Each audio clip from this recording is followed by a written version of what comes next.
Exercise 8.2 class 8 question number 1 find the product of following pair of monomial. अब इसमें monomial क्यों बोला गया? ये अकेला लिखा हुआ है 4, जैसे कि ये दोनों l square plus m square हैं, तो ये हो गया बाइनोमियल, एक और एक दो। बीच में प्लस या माइनस होता है तो वो दो टर्म बन जाती हैं। या देखो ये है 1 2 3, ये 3 टर्म हो गई, तो ये ट्राइनोमियल हो गया। ये अकेला लिखा हुआ है। अब ये भी अकेला लिखा हुआ है। अकेला क्यों है?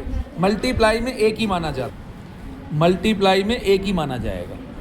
7p मल्टीप्लाई में एक ही माना जाएगा, और बीच में प्लस या माइनस आ जाए तो वो 2 या 3 बन जाते हैं, जैसे कि ये 1 और 1 2, 1 और 1 2, 1 2 3 ऐसे। तो इनका क्या करना है हमें? प्रोडक्ट मतलब होता है मल्टीप्लाई करके, जैसे कि 2 को 3 से मल्टीप्लाई क्या आया? 6, तो 6 को बोलेंगे प्रोडक्ट। तो इन दोनों को मल्टीप्लाई करना है। 7 4 28, p का p, तो 28p आंसर। ऐसे इसका next part,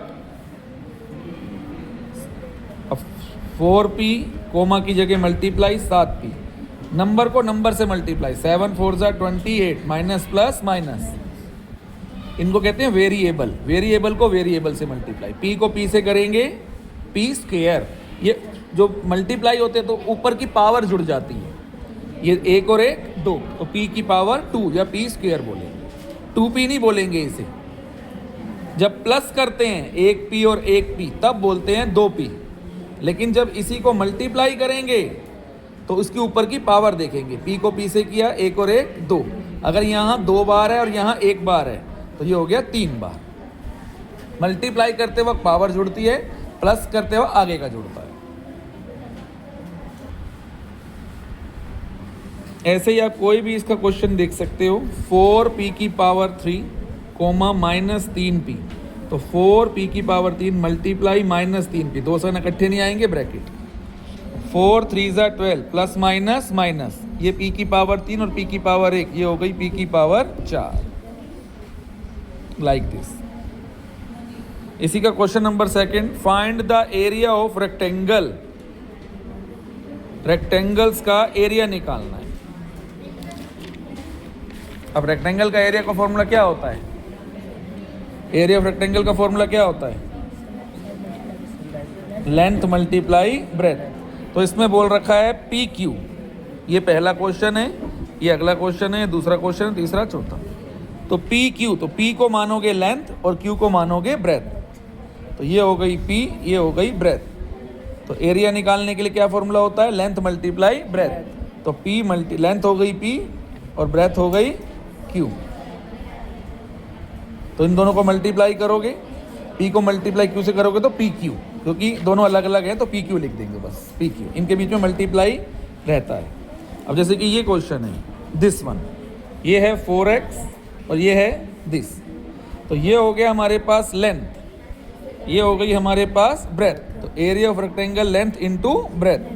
4x multiply 3x square, तो नंबर को नंबर से 12, x की 2 और x की 1, x की 3 आंसर।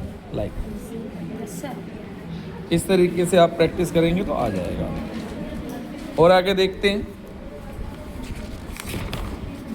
अब एक टेबल दे रखी है आप लोगों को। Give me one pencil if you have.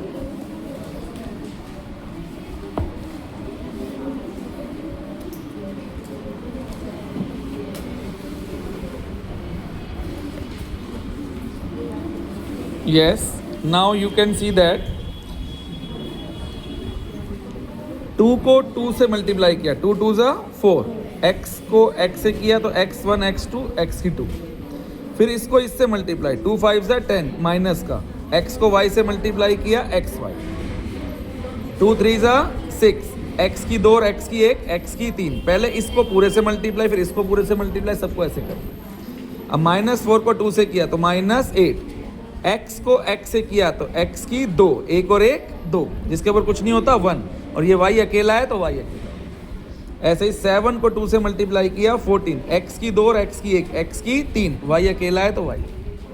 ऐसे कहीं से भी देख लो। -4 को 2 से किया तो -8, x1 x1 x2 y का अकेला, कहीं से भी कर लो। इस तरीके से ये टेबल भी आप कंप्लीट करके देखिए। Thank you.